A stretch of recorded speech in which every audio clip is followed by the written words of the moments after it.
certainly proving that President Trump not only isn't shy about engaging with China, he's not shy about engaging with anyone. And that's one thing the American people know. I think also our commentary and the nature of the actions we're taking in general when it comes to China's choices have been clear. One thing speaking of China and the nature of what they're involved in, I will tell you something, it's a little bit out of the Ukraine region, is that there is a Chinese company providing satellite imagery to the Houthis. The Houthis. And we are aware of those reports. That has been, I think, reported originally perhaps by the Financial Times. But China consistently attempts, as you know, to frame itself as a global peacemaker.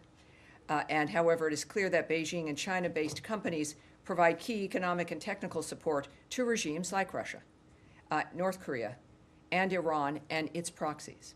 The CCP continues to enable these regimes, whether it be through the provision of dual-use items Russia needs to sustain its war in Ukraine, North Korea's ballistic missile development, or Iran's support of terrorism across the Middle East.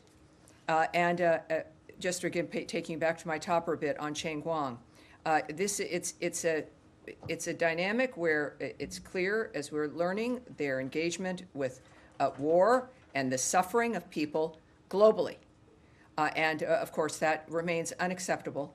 It is Beijing's support, by the way, of that company, the satellite company, even after we've engaged in discussions with them about this. The fact that they continue to do this is unacceptable, certainly contradicts their claims of being peace supporters.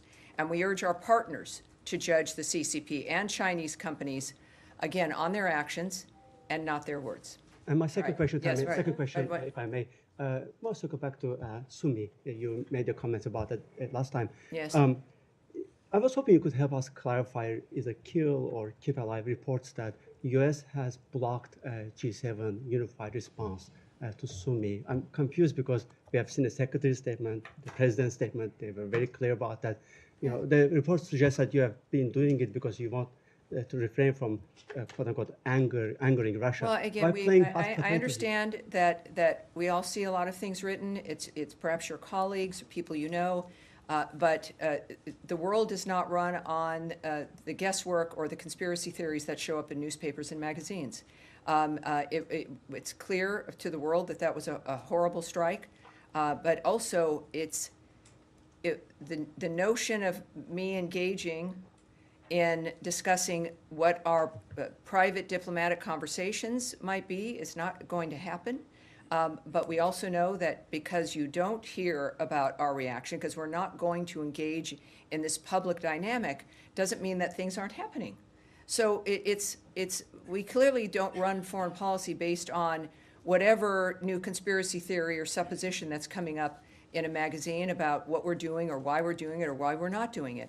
That's not going to happen. Eventually, maybe not as quickly as some would like, people do find out what the results are.